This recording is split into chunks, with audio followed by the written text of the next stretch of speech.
dengan program bebas sanksi administratif keterlambatan PKB dan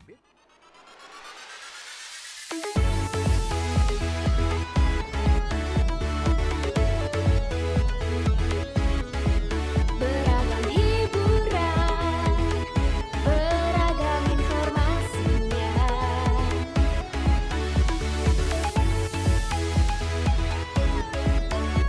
Radionya Kerabat Madura.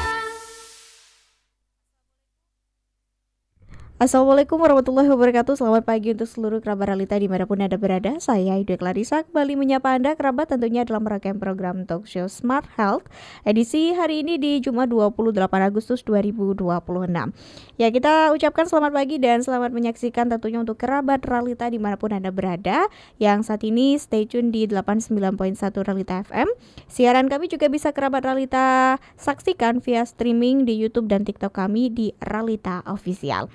Ya, kerabat realita dimanapun Anda berada, kita dengan bahagia dan bangga pada pagi hari ini punya tema yang menarik tentunya kerjasama kami bersama dengan Rumah Sakit Umum Daerah Slamet Marto Dirjo Kabupaten Pamekasan.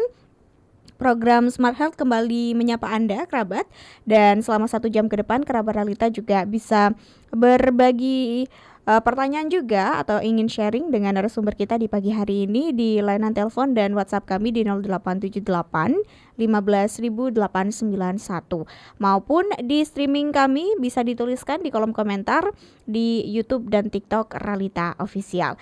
Dan kerabat realita, kita akan kenalkan tema kita pada pagi hari ini mengenai mengenal layanan baru di Rumah Sakit Umum Daerah Smart Pamekasan dan juga tingkatkan pelayanan medis di RSUD Smart berkualitas.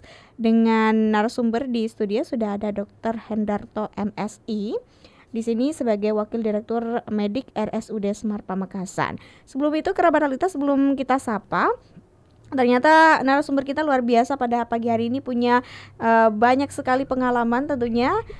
Selain saat ini berkecimpung di Rumah Sakit Umum Daerah Smart Pamekasan, ternyata beliau Dr. Hendarto juga merupakan dokter di Puskesmas Sopal pada tahun 2001 hingga 2005 dan merupakan Kepala Puskesmas Pademau dari tahun 2006 hingga 2011 dan juga Kepala Puskesmas Teja 2010 hingga 2014 serta Direktur Rumah Sakit Umum Daerah Waru dari tahun 2015 hingga tahun 2022.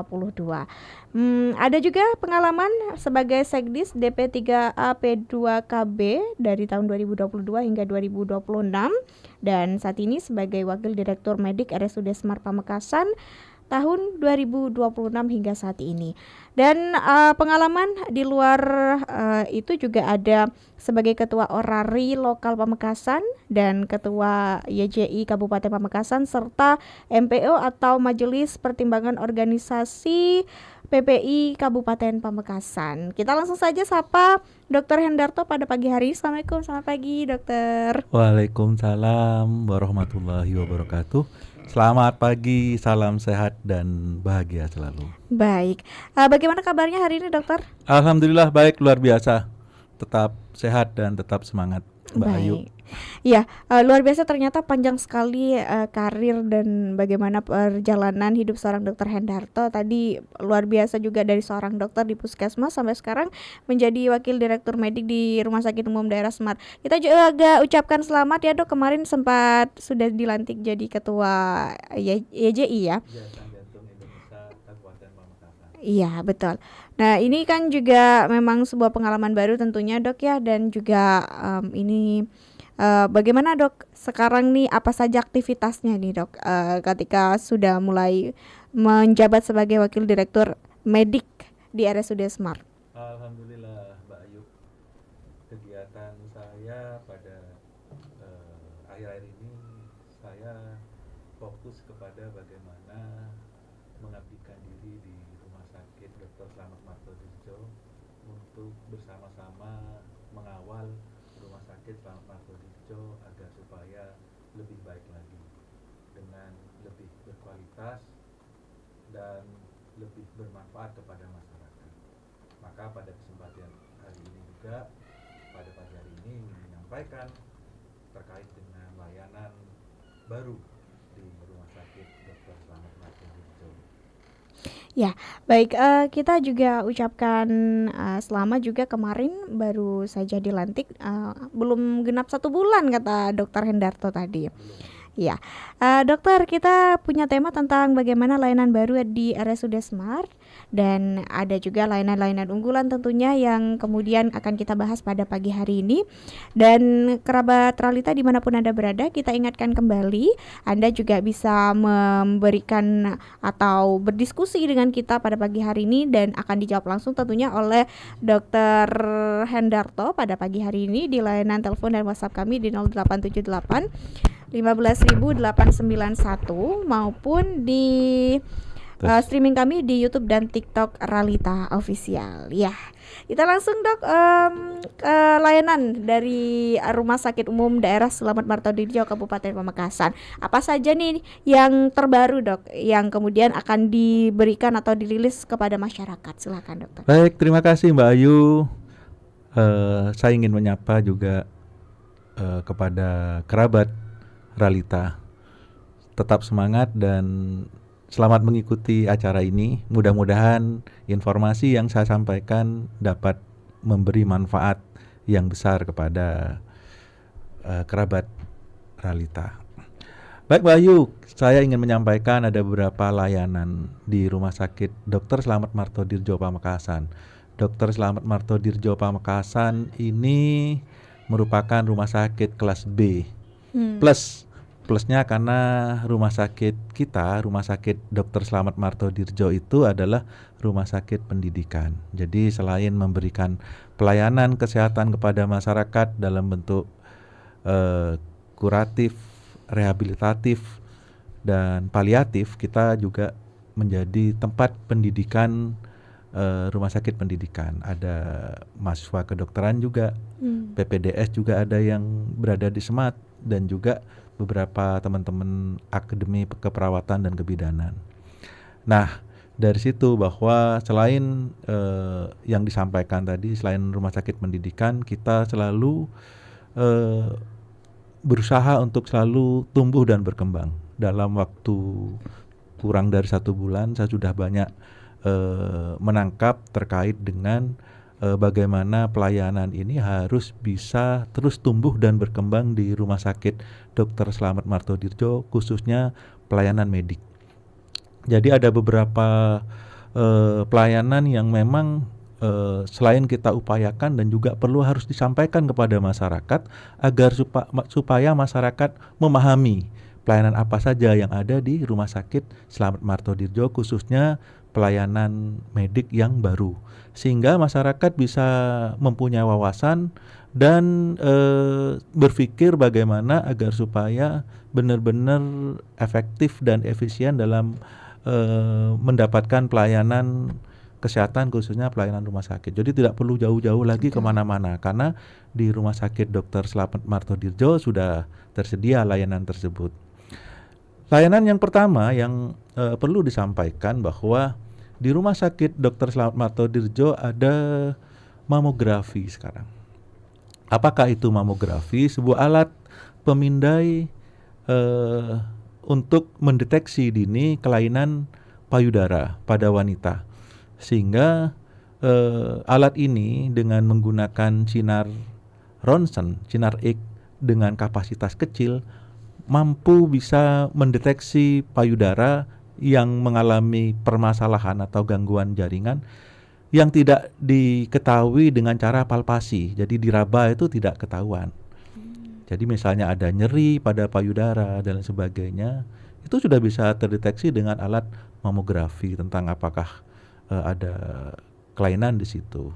Sedangkan kalau kita mengandalkan dengan palpasi, dengan perabaan, dengan perabaan mungkin itu sudah setengah terlambat gitu, terutama untuk kasus-kasus kanker payudara. Jadi mamografi ini alat yang kita miliki dengan sumber daya manusia juga memenuhi di sana.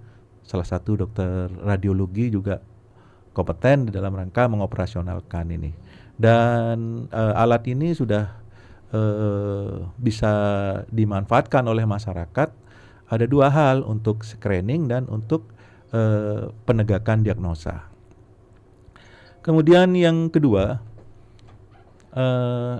layanan yang baru di rumah sakit juga ada layanan poli bedah saraf.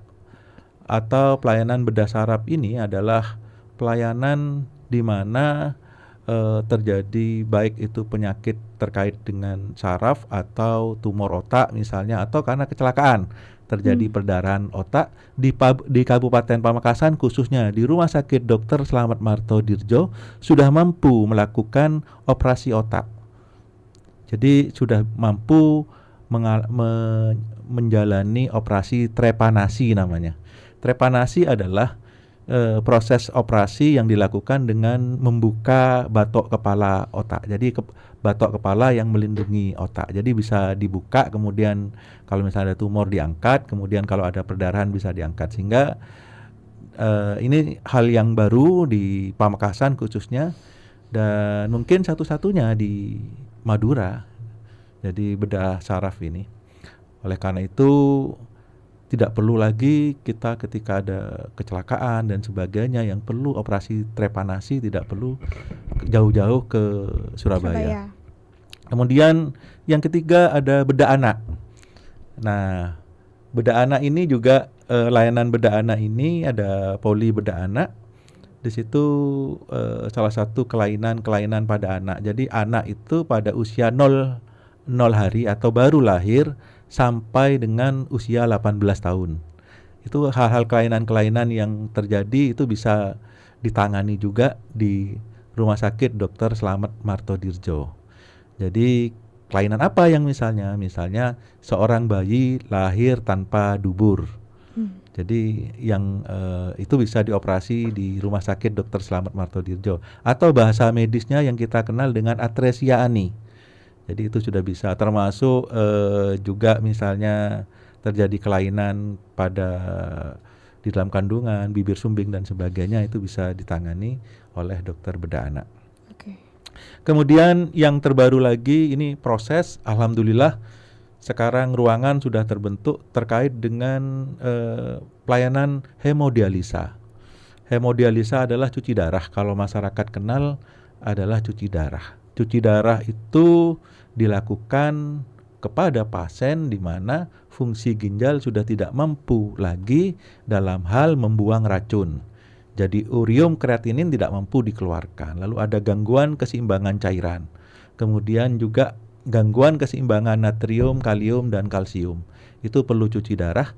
Dan rumah sakit yang baru ini akan menambah 10 tempat tidur. Kemarin sudah ada 9 tempat tidur. Jadi ketika bertambah 10, kemungkinan kita bisa menambah pasien sebanyak 90 orang. Karena kemampuan mesin itu cuci darah kita dalam satu hari hanya bisa dalam 3 sesi. Sesi pertama, sesi kedua, sesi ketiga. Jadi proses hemodialisa atau cuci darah itu paling tidak 5 jam. Kemudian 1 jam untuk proses pembenahan, kemudian dilanjutkan lagi. Jadi butuh 6 jam. Kalau dalam satu hari 3 sesi itu 18 jam. Karena dengan banyaknya kebutuhan masyarakat, maka Rumah Sakit Slamet Martodirjo atau RSUD Dr. Slamet Martodirjo ini menambah 10 tempat tidur yang alhamdulillah tempatnya sampai sekarang ini sudah disiapkan. Kemudian tempat tidurnya juga sudah ada, cuma proses perizinan dari Pernefri dan ini akan dilakukan. Mesinnya insya Allah datang dalam minggu depan ini. Jadi mesin HD akan datang, semua peralatan penunjangnya sudah ada, tempat tidur sama tempat peralatan pasien juga ada. Itu tinggal mesin, begitu mesin datang kita akan mengajukan perizinan ke Pernefri, sehingga nanti kalau misalnya sudah selesai kita sudah bisa melayani pasien dengan tambahan 10 bed ini. Oleh karena itu kepada masyarakat Pamekasan, kepada kerabat Ralita, kerabat Ralita, mohon dukungan, mohon doanya. Semoga proses ini berjalan dengan lancar. Amin. Kemudian yang terakhir kita ada cath lab. Cath lab itu sebuah prosedur atau pelayanan medis kita terkait dengan gangguan pembuluh darah, sama dengan menggunakan radioaktif juga, menggunakan sinar X atau sinar ronsen untuk mengetahui di mana letak gangguan pembuluh darah. Khususnya ini pembuluh darah jantung atau yang kita kenal dengan penyakit jantung koroner. Itu yang bisa saya sebutkan layanan baru ini, mudah-mudahan menjadi pengetahuan bagi masyarakat Pamekasan, bagi kerabat Radita, agar supaya informasi ini bisa disebarluaskan dan bisa berkunjung ke rumah sakit. Dan alhamdulillah mamografi, terus bedah saraf, bedah anak, dan cuci darah serta cath lab ini sudah bekerja sama dengan BPJS. Oke, terima kasih. baik. Ini menarik dokter, karena sebagai masyarakat Pamekasan tentunya ini sangat membantu sekali dok, utamanya untuk kita yang benar-benar ingin aware terhadap dunia kesehatan. Nah, kita sebagai perempuan tentunya banyak mendengar bagaimana penyakit-penyakit yang menyerang payudara seperti kanker payudara dan segala macam. Ada layanan mamografi ini dok. Nah, kalau boleh sedikit dibedah dok, bagaimana kemudian pasien bisa kemudian menikmati layanan mamografi ini dok? Jadi itu kalau misalnya pasien umum langsung bisa datang ke Rumah Sakit Dr. Slamet Martodirjo. Tapi kalau pasien BPJS melalui rujukan. Biasanya rujukannya ke poli bedah dulu, nanti kalau misalnya ada indikasi medis untuk dilakukan mamografi, maka akan dilakukan mamografi. Oke. Sejauh ini bagaimana respon dari masyarakat dan sudah berapa bulan berjalan dok? Jadi ini karena masih baru, jadi ini masih benar-benar baru. Fresh berarti. Jadi masih benar-benar fresh, makanya kita sosialisasikan agar supaya kunjungan banyak. Jadi kalau misalnya masyarakat belum tahu, ini masih ada 1-2 mungkin, kunjungan 3 masih bisa dihitung dengan jari tangan. Oleh karena itu dengan talkshow pada hari ini, hari Jumat, mudah-mudahan bisa menjadi wawasan baru bagi masyarakat. Oke, yang menarik juga hemodialisa dan juga layanan cath lab ini dok. Ini kan memang cukup santer kemarin-kemarin, kita tahu bahwa kebutuhannya banyak begitu dan pasiennya juga banyak dan banyak sekali yang harus ke Surabaya. Nah, ini apakah ini juga menjadi salah satu alasan untuk kemudian Rumah Sakit Umum Daerah Slamet Martodirjo ini kemudian mengakomodir segala kebutuhan masyarakat dengan mendatangkan alat-alat baru ini dok? Baik, jadi salah satu alasan mengapa itu harus ada, karena perbedaan RSUD, Rumah Sakit Umum Daerah, dengan rumah sakit swasta. RSUD hadir untuk memenuhi kebutuhan masyarakat.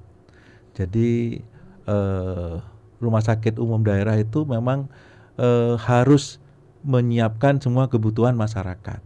Lalu yang kedua, terkait dengan support dari pemimpin daerah, Bupati Kabupaten Pamekasan luar biasa.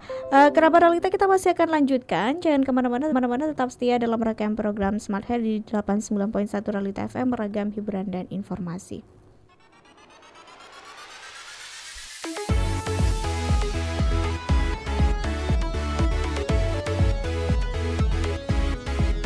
Beragam hiburan, beragam informasinya.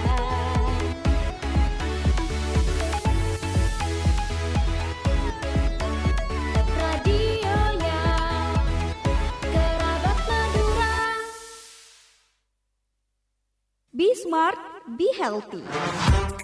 Halo kerabat Realita FM, pengen konsultasi tentang kesehatan atau konsultasi tentang gizi? Atau pengen tahu tentang program seputar RSUD Smart Pamekasan? Kami membawa pasien dengan keluhan lemah tangan dan kaki kiri hingga Nah, kaki jam di sini nih, Be Smart, Be Healthy. Program siar bincang santai bareng pakar hebat Rumah Sakit Smart Pamekasan. Tiap hari Jumat jam 9 pagi sampai dengan selesai. Be Smart, Be Healthy. Bersama kita bisa. Acara ini dipersembahkan oleh Rumah Sakit Umum Daerah Slamet Martodirjo, Pamekasan.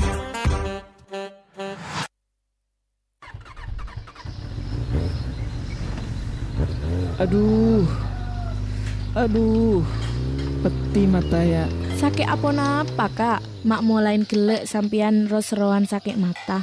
Tauh le, ya mulai malam tak lem nyaman mata. Tore apa reksa bain kak? Mak lek temu cek sakit napa? Aperiksa ada melek, engkau tako mun aperiksa. Engki ka dokter kak. Tore mun mangkat tapas. Njek rale, engkau tak andi bese boleh le si aperiksa ah. Beh, sampean tak ngeding kabar ki. Ka klinik mata Dokter Budi, Jalan Ronggo Sukawati nomor belu bisa pakai BPJS kesehatan nih kak Disa. Ongkuan le, tako tak pada le pelayanannya mun BPJS ketempeng umum. Caan pasera sampian kak. Nih kak kedingaki infonya. Halo masyarakat Madura. Jika Anda mengalami keluhan mata, jangan khawatir. Klinik Mata Dr. Budi hadir untuk Anda, memberikan layanan prima yang mudah, cepat dan setara kepada peserta Jaminan Kesehatan Nasional atau BPJS Kesehatan. Menerima layanan pendaftaran NIK atau KTP atau KIS digital. Tidak meminta dokumen fotokopi sebagai syarat pendaftaran kepada peserta. Memberikan pelayanan tanpa biaya tambahan di luar ketentuan. Tidak melakukan pembatasan hari rawat pasien sesuai indikasi medis. Memberikan pelayanan obat yang dibutuhkan dan tidak membebankan peserta untuk mencari obat jika terdapat kekosongan obat. Melayani peserta sepenuh hati dengan ramah tanpa diskriminasi. Iklan layanan ini dipersembahkan oleh Klinik Mata Dr. Budi. Beragam hiburan, beragam informasinya. Radionya Kerabat Madura.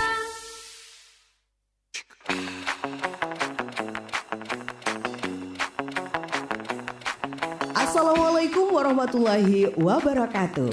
Halo warga Pamekasan, kami informasikan bahwa kantor bersama Samsat Pamekasan akan melakukan layanan samsat keliling di berbagai titik lokasi. Samsat keliling pagi dari jam 8 pagi sampai jam 12 siang bertempat di Polsek Palengaan, Polsek Pakentenan. Hari Selasa bertempat di Polsek Pakong, Polsek Telanakan. Hari Rabu bertempat di Polsek Pakentenan dan Polsek Propo. Hari Kamis bertempat Pasar Larangan, Pasar 17 Agustus Buki. Hari Jumat bertempat Polsek Pakong, Polsek Palengaan. Hari Sabtu Kecamatan Galis, Alun-alun Arek Lancor. Samsat keliling malam dari jam 19.00 sampai jam 20.30. Hari Senin sampai hari Sabtu bertempat di Alun-alun Arek Lancor. Informasi ini dipersembahkan oleh Badan Pendapatan Daerah UPT Pengelolaan Pendapatan Daerah Kabupaten Pamekasan. Terima kasih. Wassalamualaikum warahmatullahi wabarakatuh.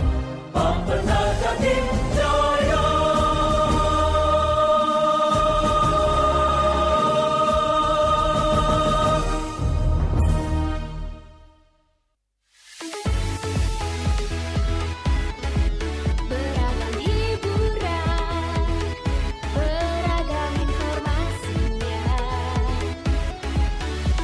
Radionya Kerabat Madura.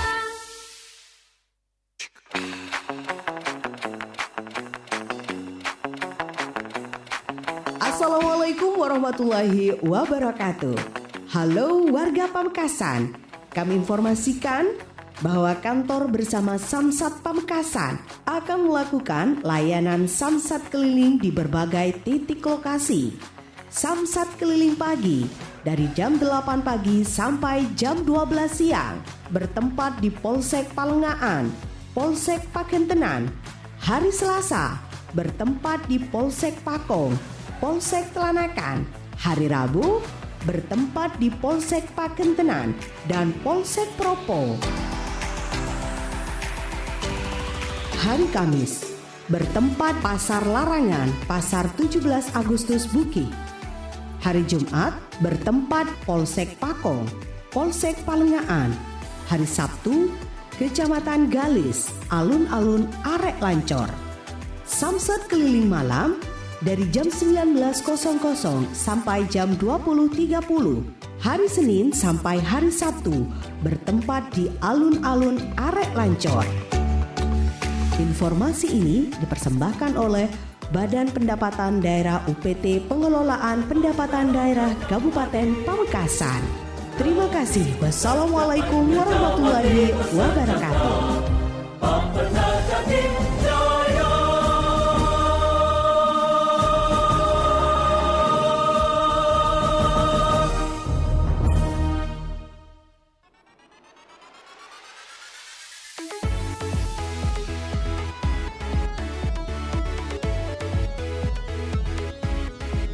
Beragam hiburan, beragam informasinya.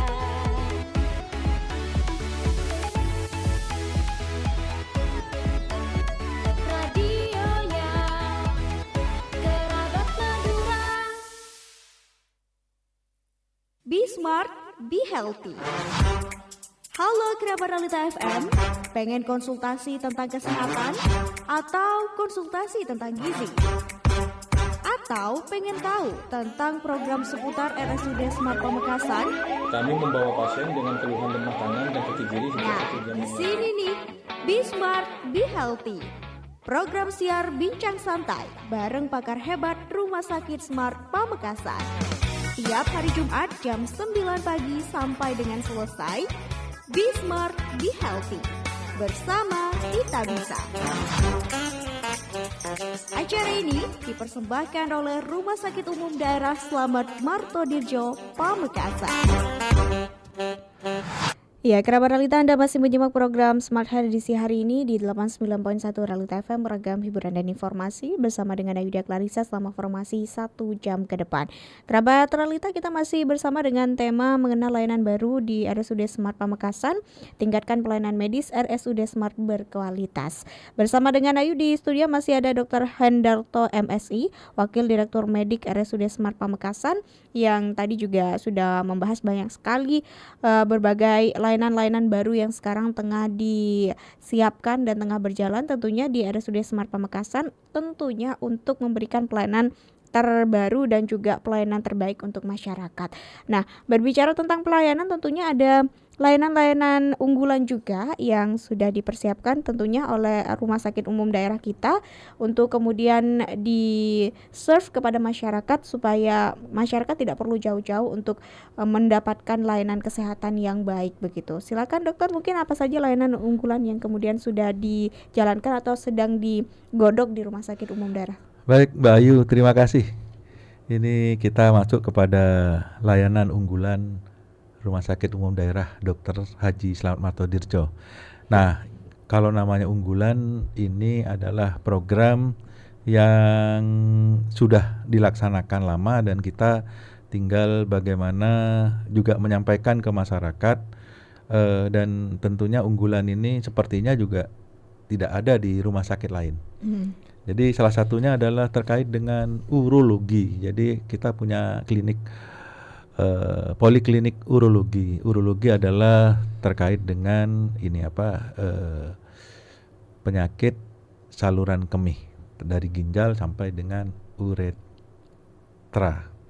Jadi apa itu? Diantaranya beberapa penyakit-penyakit terkait dengan urologi, misalnya batu ginjal, prostat, BPH atau yang dikenal dengan benigna prostat hiperplasi. Itu juga terjadi perdarahan urin dan lain sebagainya. Ini kita punya layanan di poli urologi. Dan di sana juga kita punya alat yang operasi tanpa sayat menggunakan ESWL itu. Jadi operasinya sudah canggih sehingga masyarakat tidak perlu khawatir lagi dan perlu takut lagi. Dengan beberapa alat yang canggih itu kita memberikan kesembuhan dan kenyamanan. Jadi orang yang takut dibedah itu sekarang di poliurologi tidak harus dibedah. Dan ini juga sudah ditanggung oleh BPJS Kesehatan. Kemudian yang perlu saya sampaikan lagi gigi anak. Nah ini di tempat lain belum ada dokter spesialis gigi anak di poli kita, poli gigi anak itu juga ada beberapa pelayanan di mana permasalahan gigi anak itu juga banyak. Jadi perlu penanganan dokter spesialis anak. Kemudian selanjutnya home care ini, kunjungan rumah. Jadi kunjungan rumah itu adalah pelayanan kita mengunjungi pasien yang ada di rumah. Tetapi karena ini baru masih diprioritaskan kepada pasien geriatri. Geriatri itu pasien lansia yang usianya di atas 60 tahun dengan ketentuan mengalami 2 penyakit, dalam kondisi 2 penyakit, dan itu kita kunjungi bersama tim. Jadi kunjungan rumah itu tim yang terdiri dari dokter spesialis, kemudian tenaga ahli lainnya juga, tenaga laborat, tenaga perawat dan sebagainya, itu dalam satu tim untuk mengunjungi pasien geriatri ke rumah.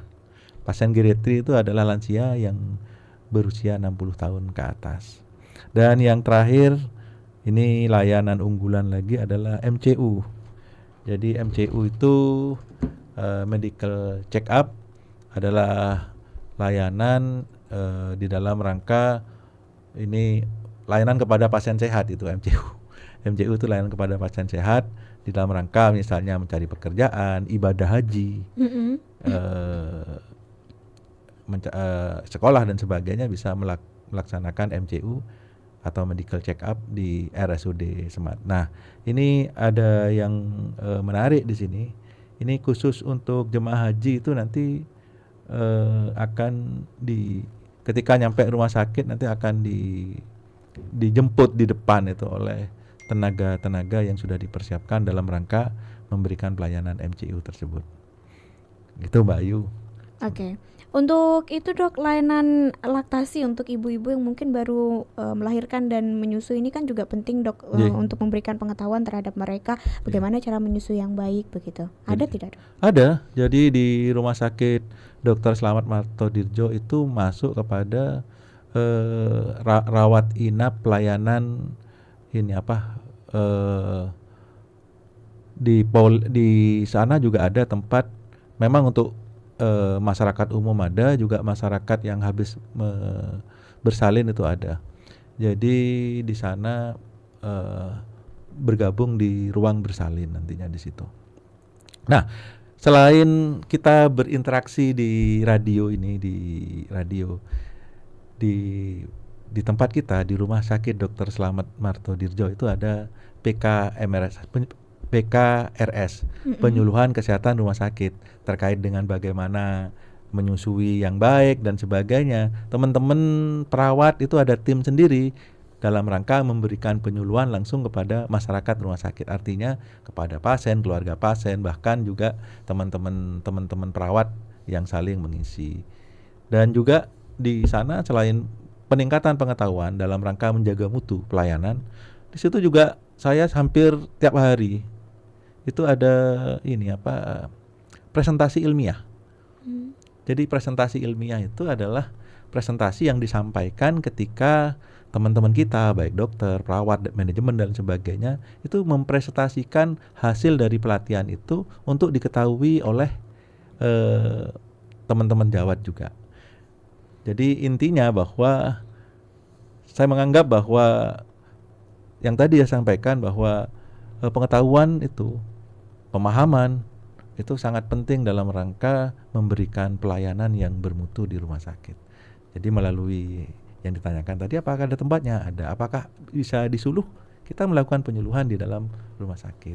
Termasuk juga pada kesempatan ini juga ingin menyampaikan terkait dengan bagaimana layanan yang baru dan layanan yang unggul di Rumah Sakit Dr. Slamet Martodirjo, Mbak Ayu.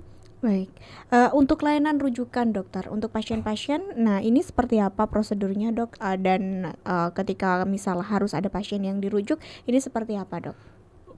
Pasien rujukan yang dari atau ke? Iya, dari dan ke nih dok. Dari dan ke. Kalau misalnya pasien rujukan, pasien khusus yang terencana, bukan darurat. Kalau darurat itu, keadaan darurat adalah keadaan gawat darurat, itu keadaan yang mengancam nyawa. Jadi dan perlu ditangani, itu bisa langsung ke rumah sakit. Misalnya pasien BPJS, misalnya mengalami serangan jantung, itu tidak perlu mencari rujukan, langsung bisa ke rumah sakit Dr. Slamet Matodirjo melalui IGD. Kemudian kalau misalnya yang terencana, misalnya seperti hipertensi, penyakit kronis, atau yang sering kita kenal dengan program Prolanis, program penata laksanaan penyakit kronis, itu melalui FKTP. Apa itu kepanjangan FKTP? Fasilitas kesehatan tingkat pertama, yang ada di puskesmas maupun dokter praktek mandiri yang bekerja sama dengan BPJS melalui rujukan, proses rujukan. Gitu Mbak Ayu. Nah, kalau misalnya kalau rujukan yang misalnya ada suatu hal yang misalnya tidak bisa ditangani oleh Dr. Slamet Matodirjo, maka akan dilakukan ke rumah sakit yang di atasnya Slamet Matodirjo, kelas B atau kelas A, ke rumah sakit Dr. Sutomo. Oke. Selanjutnya Dok, mungkin bagaimana cara dari RSUD Smart Pamekasan sendiri memitigasi resiko dari malpraktik misal, ataupun berbagai kesalahan-kesalahan diagnosis ataupun prosedur penanganan pasien yang kemudian lalai dan sebagainya. Bagaimana cara RSUD Smart mensiasati hal itu supaya tetap memberikan pelayanan yang terbaik? Jadi gini, kita punya standar SOP, jadi standar operasional prosedur. Jadi standar operasional prosedur itu adalah langkah-langkah yang harus dipatuhi oleh tenaga yang ada, baik tenaga medis ataupun non medis, di dalam rangka untuk menjamin mutu. Jadi di sana ada namanya Komite Medik, Komdik, yang akan selalu melakukan evaluasi terkait dengan layanan tersebut. Siapa yang bisa memantau data itu? Biasanya data itu terpantau melalui Kesmik. Jadi di sana ada tim Kesmik juga yang memantau. Jadi sehingga saya sangat setuju bagaimana saya sampaikan tadi bahwa kita harus patuh kepada standar operasional prosedur untuk meningkatkan mutu layanan. Otomatis ketika mutu layanan kita baik, maka kita dapat menjamin mutu dan keselamatan pasien. Jadi di sana ada tim Komite Medik yang selalu memantau pelayanan kita. Oke dokter, ini juga pertanyaan mungkin datang dari banyak masyarakat juga Dok, saya rangkum. Nah, ada kasus-kasus seperti bukan penolakan mungkin ya Dok, karena mungkin kamar penuh atau fasilitasnya sedang penuh gawat darurat begitu. Nah, ini sebenarnya seperti apa sih Dok kemudian bisa dikatakan kamarnya penuh dan masyarakat kan kadang ketika sedang darurat gak mau tahu begitu. Jadi ini perlu sosialisasi juga. Kejadian komplain masyarakat, misalnya di IGD misalnya, wah keluarga saya enggak diapa-apain gitu loh. Sedangkan itu kok baru datang langsung ditangani. Nah, ini juga mumpung pada ada kesempatan saya ingin menyampaikan dan juga akan saya sampaikan kepada masyarakat bahwa masuk melalui IGD itu ada namanya triase. Triase itu pakai skala prioritas yang disimbol dengan warna merah, kuning, hijau, dan hitam. Triase itu merah itu gawat darurat. Jadi misalnya gangguan airway, breathing, gangguan saluran pernafasan, henti nafas, henti jantung, itu menjadi kasus gawat darurat yang masuk merah dan itu harus segera ditangani. Terlambat 5 menit ditangani maka akan meninggal. Walaupun itu tidak luka berdarah-darah.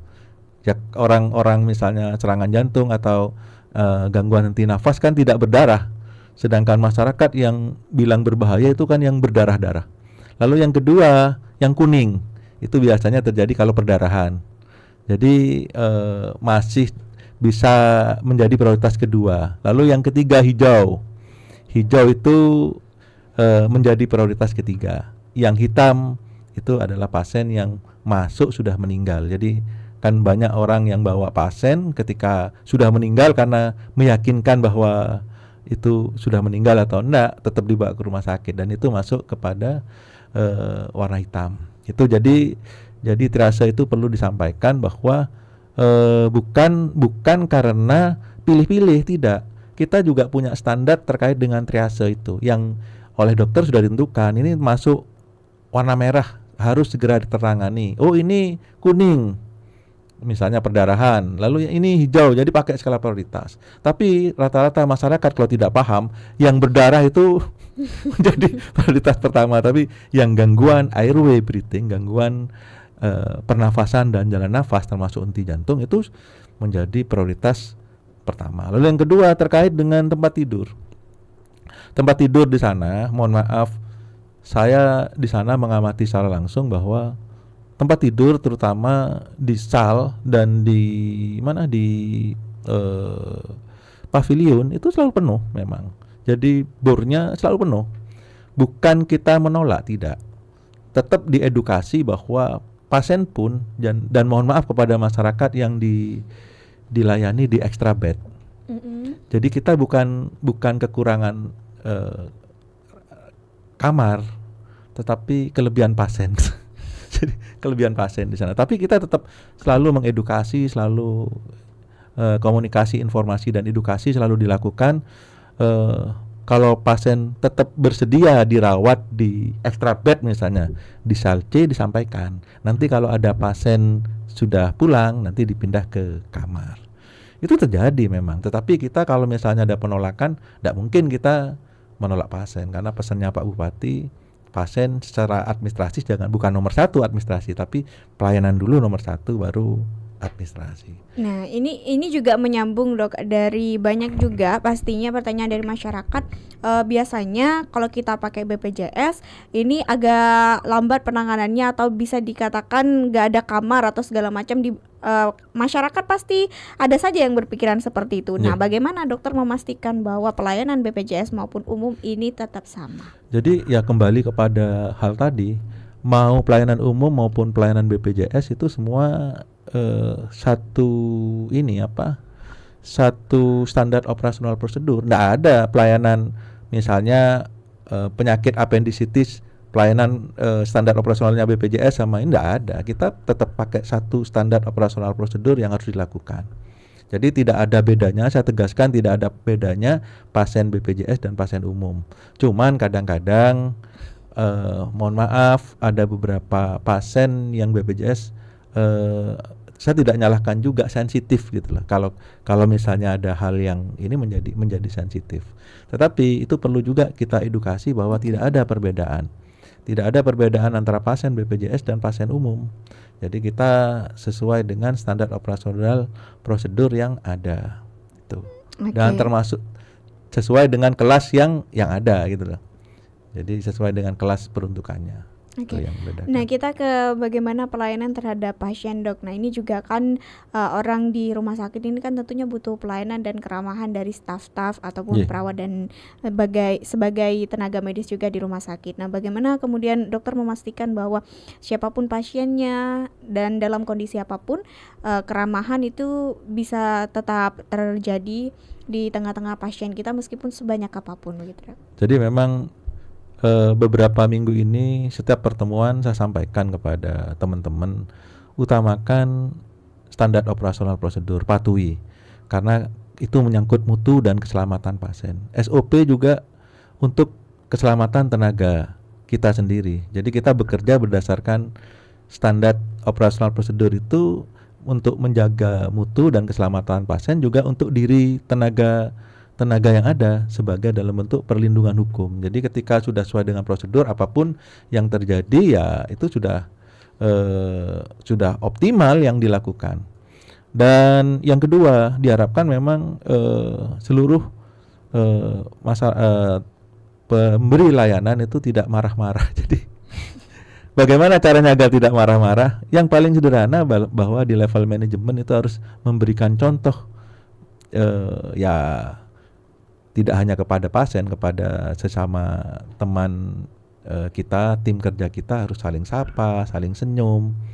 Itu yang harus kita lakukan. Jadi jangan sampai berharap kalau misalnya suatu contoh saya marah-marah nanti di bawah disuruh tersenyum kepada pasien, tidak akan bisa itu. Maka itu yang salah satu dari kami, dari leadership, dari kepemimpinan, leadership itu harus memberikan contoh yang baik kepada timnya. Itu harapannya. Jadi ini memang saya berharap bahwa apa yang saya lakukan dalam 1 bulan ini minimal komplain. Jadi meningkatkan mutu dan keselamatan pasien dan juga memberikan komunikasi, informasi dan edukasi yang baik kepada masyarakat agar supaya meminimalkan komplain. Apakah komplain itu ada sesuai dengan yang sampaikan tadi? Rumah sakit itu padat modal, padat karya, padat teknologi dan juga padat masalah. Jadi tapi kita sebagai manajemen khususnya di Wadir Mendik dan ke bawahnya ke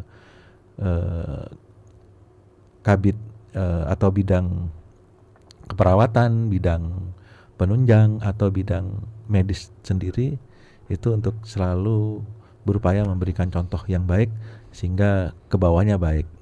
Itu yang saya sampaikan. Nah, kalau kita sebagai masyarakat umum punya komplain baik dalam hal pelayanan ataupun banyak hal aspek, Dok, kita bisa lapor ke mana? Baik, jadi di sana ada pusat pengaduan di rumah sakit. Saya nomor kontaknya enggak punya, tapi di sana ada bahwa pusat pengaduan itu komplain itu malah saya berterima kasih kalau ada komplain yang disampaikan kepada pusat pengaduan.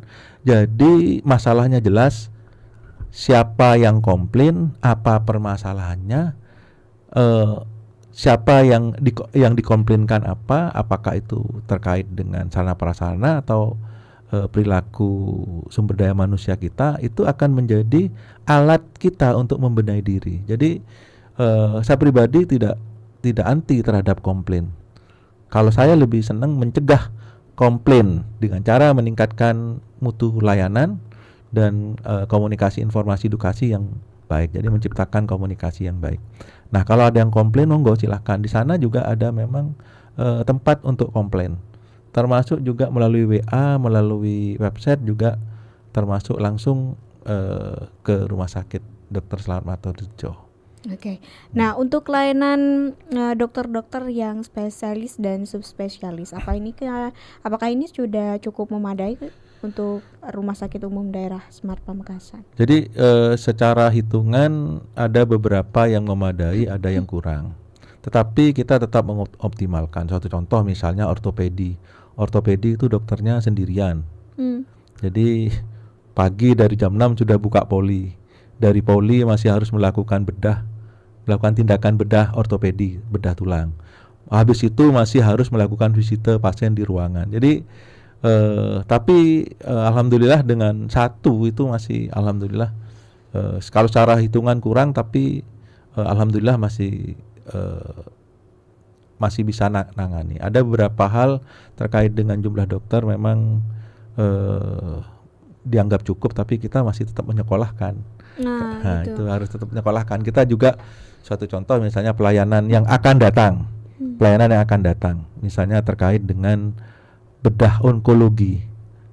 Onkologi itu bedah tumor atau kanker. Itu sekarang lagi lagi sekolah. Nah, hal-hal seperti itu kita juga mempersiapkan, menyekolahkan teman sejawat kita untuk bisa menyiapkan diri untuk memberi pelayanan yang terus bertumbuh dan berkembang di Rumah Sakit Dr. Slamet Martodirjo. Itu yang pertama. Yang kedua, kalau yang instan kita harus tetap merekrut beberapa dokter yang memang menjadi kebutuhan. Apa yang saya sampaikan tadi di depan bahwa Rumah Sakit Umum Daerah milik pemerintah ini wajib memenuhi kebutuhan masyarakat. Oke. Nah, ini kan salah satu solusi yang kemudian ditawarkan ya, Dok ya. Nah, ke depan nih, Dok, sebenarnya apa yang kemudian ingin diadakan begitu, baik poli-poli baru mungkin yang akan dimunculkan ataupun layanan-layanan baru yang rencananya masih akan disiapkan untuk pelayanan pada masyarakat. Jadi ke depannya terkait dengan pelayanan kanker itu termasuk, itu kan butuh, kalau pelayanan itu kan tetap dibutuhkan sumber daya manusia yang profesional dan punya kompetensi, harus sekolah, jadi menyekolahkan dan menyiapkan sarana prasarana termasuk juga alat penunjang medisnya itu harus lengkap. Jadi itu yang harus mulai dipersiapkan mulai dari sekarang ke arah yang kedepannya, bahwa salah satu rumah sakit yang banyak kasus itu juga termasuk kasus kanker. Jadi yang kita juga sudah mulai tadi yang kita bicara mamografi itu kita juga sudah menyiapkan ini pemeriksaannya dengan alat mamografi, diharapkan ada deteksi dini kanker payudara atau tumor payudara sedini mungkin sebelum terlambat. Okay. Jadi itu sebuah tahapan-tahapan yang kedepannya, dan saya optimis bahwa Rumah Sakit Semat ini dapat tumbuh dan berkembang dengan baik. Terutama kinerja tim kita sudah cukup baik, tinggal membenahi yang kurang-kurang. Bahwa secara de facto bahwa kita sudah de jure kita kan sudah akreditasi bintang 5. Artinya bahwa tidak ada pelayanan yang lebih baik dari bintang 5. Tetapi kita de facto perlu selalu mengintrospeksi diri untuk membenahi diri agar supaya pelayanan kita memang benar-benar menjadi pelayanan yang paripurna. Oke, baik. Berarti selama ini dok, ketika ada pasien-pasien yang katakan tadi dengan gangguan kanker, masalah kanker, itu selama ini dirujuk atau seperti apa, dok? Jadi untuk kasus kanker payudara masih bisa ditangani oleh dokter bedah umum. Jadi ini masih bisa ditangani, terutama misalnya mastektomi gitu. Jadi masih bisa ditangani di Rumah Sakit Semat. Tetapi kan kedepannya tantangan terutama penyakit kanker kan kedepannya terus bertumbuh dan berkembang, sehingga diperlukan bedah onkologi, sehingga mudah-mudahan segera cepat lulus. Sepertinya saya dengar sudah akan selesai sehingga bisa memberikan pelayanan terkait dengan bedah onkologi tersebut. Baik, baik secara pengadaan alat-alat medis ataupun alat-alat yang kemudian dibutuhkan untuk menunjang pelayanan kepada masyarakat ini sebenarnya kan biayanya mahal-mahal ya dok. Nah, ini seperti apa dok mensiasatinya supaya tetap ada alatnya dan tetap bisa melayani masyarakat? Jadi ada beberapa strategi bahwa proses pengadaan alat, pengadaan barang dan jasa khususnya alkes itu berdasarkan kebutuhan user. Apakah kebutuhan user itu kebutuhan yang dibutuhkan oleh tenaga ahli, dokter spesialis dalam rangka menjamin mutu pekerjaannya agar baik. Nah, suatu contoh misalnya kebutuhan yang sederhana, duk steril, itu kan kebutuhan, gunting, terus yang sederhana, bahkan yang canggih misalnya pemeriksaan seperti USG dan lain sebagainya itu harus ada. Namun kita juga pakai skala prioritas. Skala prioritas kenapa? Karena memang di dalam rumah sakit itu walaupun apapun yang terjadi memang ada keterbatasan, khususnya keterbatasan finansial. Tapi bagaimana kita menyiasati agar supaya itu bisa terpenuhi. Misalnya suatu contoh, hemodialisa yang saya ceritakan tadi pelayanan. Kalau kita misalnya beli alatnya mahal, ya salah satu upaya yang kita lakukan adalah KSO. Jadi bekerja sama dengan penyedia untuk menyiapkan alat dan kita pakai alat itu untuk memberikan pelayanan. Tuh, jadi KSO tidak beli tapi melalui pihak penyedia untuk memberikan menyiapkan alatnya di tempat kita, dan itu sudah terjadi pada radiologi ini. Jadi penambahan alat yang 10 alat itu kita KSO. Oke. Nah ini juga yang jadi pertanyaan dok, poli itu kan banyak masyarakat yang datang dan butuh pelayanan. Nah terkadang kan terjadi penumpukan. Nah seperti apa nih dok cara mensiasatinya dok supaya nggak terlalu lama banget antrinya gitu dok? Jadi gini nah ini menjadi pemikiran saya juga bagaimana agar supaya pasien itu lebih antriannya terurai. Jadi memang kedepannya saya berpikir bahwa agar supaya kunjungan pasien itu tidak menumpuk, kita harus menciptakan model seperti rumah sakit di Surabaya, PHC. Jadi memang harus diketahui pasiennya dan kemudian terjadwal. Di PHC itu terjadwal. Karena orang mertua saya pernah jadi pasien di PHC, ketika kita mau mendaftar itu sudah ditentukan datangnya jam berapa, kemudian masuk ke loket jam berapa, pelayanannya jam berapa. Nah, nanti ke depannya seperti itu. Kalau di tempat praktek pribadi saya sudah saya lakukan bahwa pasien itu mendaftar. Kan tidak pasien pengennya misalnya tidak semua pasien mau dilayani di jam 5 sore misalnya, pengennya jam 8 malam misalnya, tidak apa-apa, misalnya masih kondangan, tahlilan dan sebagainya kita rencanakan. Dan mungkin ini salah satu solusinya juga seperti itu. Kemudian yang kedua, menambah jumlah tenaga dokter spesialis. Karena memang kendala dokter spesialis itu harus ada tindakan operasi, harus visite dan sebagainya. Itu yang nanti internal kita yang akan kita perkuat agar supaya pelayanan kita lebih optimal. Dan itu menjadi prioritas bagi saya agar supaya masyarakat tidak terlalu lama menunggu atau waktu tunggunya lebih pendek. Yang pertama tadi direncanakan kunjungannya, yang kedua memang tenaga spesialisnya harus ada penambahan kalau memang itu kurang. Iya. Okay. Dokter, ini juga ada mengenai jadwal kunjungan terhadap pasien, Dok. Dari misal keluarga ataupun kerabat yang ingin datang. Nah, kadang kan memang ada kan jadwalnya ya, Dok, dari jam sekian ke jam sekian. Tapi ada saja mungkin masyarakat yang pengen tetap masuk. Nah, itu kemudian ada debat dengan pihak rumah sakit. Nah, seperti apa ini kemudian ini kan juga perlu dipikirkan, Dok, sebagai bentuk dari pelayanan. Baik, itu kemarin kita harus pakai kearifan lokal. Jadi kami juga berdiskusi bahwa kunjungan pasien itu tidak bisa ditentukan sedemikian rupa karena budayanya beda. Ternyata kalau di Pamekasan itu keluarga pasien lebih senang berkunjung setelah maghrib. Iya. Ya itu yang oleh karena itu nanti harus ada penyesuaian jam berkunjung. Kenapa harus diatur?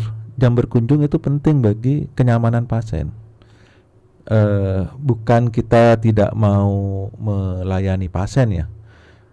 Artinya pelayanan kunjungan pasien atau keluarga pasien untuk jenguk dilarang, tidak. Tetapi kita yang harus menyesuaikan ke depannya. Karena memang kalau tidak disesuaikan, misalnya dibuka 24 jam bisa berkunjung. Yang pertama kasihan kepada pasien. Pasien itu kan butuh dirawat di rumah sakit, kan butuh istirahat juga. Itu jadi kita ini sudah dibahas kemarin, menyatakan bahwa ternyata dari hasil kunjungan terbanyak itu pasien lebih senang berkunjung habis maghrib dibandingkan dengan dibuka jam 4 sampai jam 6 sore. Lebih senang pada kunjungan pasca maghrib, ba'da maghrib itu ceritanya. Dan itu menjadi perhatian bagi kami untuk dibicarakan secara keseluruhan nanti. Jadi itu harus disepakati bersama. Baik, terima kasih dokter. Mungkin terakhir ini harapannya seperti apa, Dok, untuk layanan baru dan layanan unggulan yang kemudian saat ini dilaksanakan oleh RSUD Semar Pamekasan. Jadi harapan saya bahwa sesuai dengan peraturan Bupati nomor 32 tahun 2025, jadi dengan moto, jadi pelayanan rumah sakit berkualitas, kesembuhan prioritas. Jadi itu berdasarkan moto itu kita harus sama-sama berjuang memberikan pelayanan terbaik kepada masyarakat. Melalui apa? Melalui satu, peningkatan pengetahuan, pemahaman dan attitude kita kepada masyarakat. Lalu dari segi manajerial kita memberikan contoh yang baik kepada jajaran staf agar supaya kita sama-sama bisa lebih ramah, kalau saya di rumah sakit kayaknya yang ramah banyak, cuma ya namanya komplain itu mungkin tetap ada. Tapi kita upayakan dengan harapan bahwa rumah sakit kita menjadi rumah sakit yang maju pada rumah sakit terbaik dalam pelayanan medis, termasuk juga pelayanan terkait dengan pendidikan dan penelitian. Baik. Gitu Mbak Ayu. Terima kasih Dr. Hendarto MSc, Wakil Direktur Medik RSUD Semar Pamekasan sudah hadir pagi hari ini, Dok. Sami-sami Mbak Ayu. Senang berada di sini. Baik, semoga kita bisa bertemu lagi, Dok, untuk talkshow lainnya. Amin. Kerabat Lita, demikianlah program Smart Health edisi hari ini. Saya Ida Clarissa pamit undur diri. Stay healthy dan keep positif. Wassalamualaikum warahmatullahi wabarakatuh.